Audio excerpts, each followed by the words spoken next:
महिलाएं रखें अपनी रसोई घर में इन बातों का ध्यान, रातों रात चमक जाएगी आपकी किस्मत। मां लक्ष्मी मंत्र, कर्ज मुक्ति उपाय।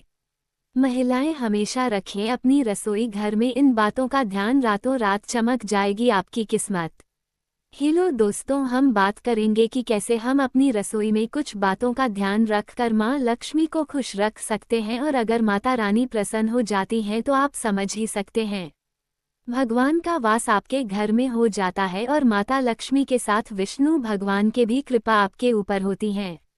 आज हम बात करेंगे कि कैसे हम छोटी छोटी बातों का ध्यान रखकर अपने जीवन को खुश रख सकते हैं, और अगर हम इन बातों के ऊपर ध्यान नहीं देते हैं तो हमारा अच्छा खासा जीवन भी बर्बाद हो जाता है और हमारे घर में पैसे की कमी हो जाती है, कर्ज हो जाता है, आपके घर में क्लेश रहने लगता है। दोस्तों, हमारे रसोई घर में लक्ष्मी माता का वास होता है, हमें उसे हमेशा साफ सुथरा रखना चाहिए और कुछ विशेष बातों का ध्यान रखना चाहिए। सबसे पहले बात करते हैं तवे और कढ़ाई की। दोस्तों, तवा राहु का प्रतीक होता है। अगर तवे का हम सही से उपयोग नहीं करते तो हमें बर्बाद होने में कुछ भी समय नहीं लगेगा, और अगर सही से उपयोग करते हैं तो हमारी किस्मत रातों रात पलट सकती है। हमें कभी भी तवे को झूठा नहीं छोड़ना चाहिए। रात को सोने से पहले हमेशा अपने तवे को साफ करके सोना चाहिए। 2, हमें कभी भी तवे को उल्टा नहीं रखना चाहिए।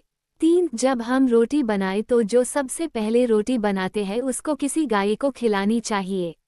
अगर गाय नहीं है तो किसी पक्षी या चींटियों को ढाल देनी चाहिए।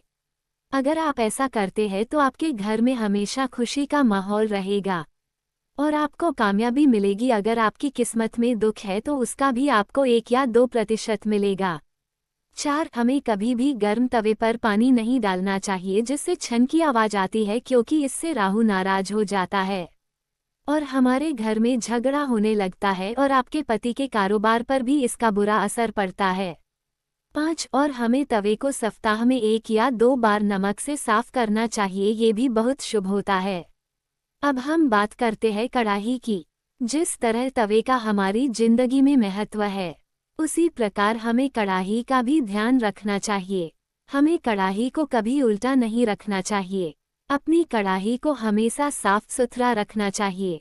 झूठे बर्तन। दोस्तों, अब हम बात करते हैं, हमें कभी भी रात को सोते समय अपने घर में जूठे बर्तन छोड़कर नहीं सोने चाहिए। रात को सोने से पहले हमें हमेशा बर्तनों को साफ करके सोना चाहिए। कई बार हम आलस की वजह से बर्तनों को ऐसे ही रख देते हैं, जिनका बहुत बुरा प्रभाव हमारे घर की आमदनी पर पड़ता है और हमारे घर में कलेश रहने लगता है। आपके पति के कारोबार पर भी इसका बहुत बड़ा असर पड़ता है। इससे आपके पति को नशे की आदत लग सकती है और आपके घर में हमेशा झगड़ा बना रहेगा, और इससे आपके बच्चे का स्वभाव भी अच्छा नहीं रहेगा। आपके पति और बच्चे शांत स्वभाव के रहे और आपके घर में खुशी बनी रहे, तो इस वजह से आपको रात को सोने से पहले हमेशा बर्तनों को साफ करके सोना चाहिए और हमेशा रसोई को साफ करके ही सोना चाहिए, क्योंकि दोस्तों, माना जाता है कि रात को हमारे घर में लक्ष्मी का प्रवेश होता है, और अगर हमारे घर की रसोई में गंदगी होगी, साफ सुथरा नहीं होगा, तो हमसे लक्ष्मी नाराज हो जाएगी, और जिसकी वजह से आपको पता ही है कि आपके ऊपर कितना बड़ा संकट आ सकता है। तो दोस्तों, इन छोटी छोटी बातों का आपको ध्यान अवश्य रखना चाहिए, जिससे आपका जीवन को बना रहे, खुशहाल बना रहे। और दोस्तों, जब भी हम सुबह उठते हैं तो हमें नहा धोकर खाना बनाना चाहिए, जो हमारे ग्रहों के लिए बहुत अच्छा होता है। दोस्तों, अगर हम प्रतिदिन पहली रोटी गाय को देते हैं या किसी पशु पक्षी को खिलाते हैं तो ये बहुत शुभ माना जाता है। तो कोशिश कीजिए कि अगर आप खिला सकते हैं तो पहली रोटी आप गाय को खिलाएं, और अगर आप गाय को नहीं खिला सकते या आपके आसपास कोई गाय नहीं है तो आप चींटियों को खिला सकते हैं, या फिर आपके घर पर जो भी पक्षी आते हैं तो उनको आप खिला सकते हैं।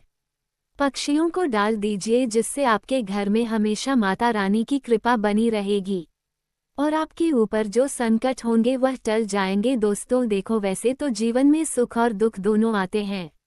आप ये सब कुछ करोगे तो भी शायद आपकी जिंदगी में थोड़े बहुत दुख आए, लेकिन दोस्तों, वह आकर कब चले जाएंगे आपको पता भी नहीं चलेगा, और अगर आप कुछ भी उपाय नहीं करते हैं तो दुख इतने बढ़ जाते हैं कि वो खत्म होने का नाम ही नहीं लेते और हम चारों तरफ से परेशान हो जाते हैं। तो दोस्तों, ये छोटे छोटे उपाय आपको करते रहना चाहिए। धन्यवाद।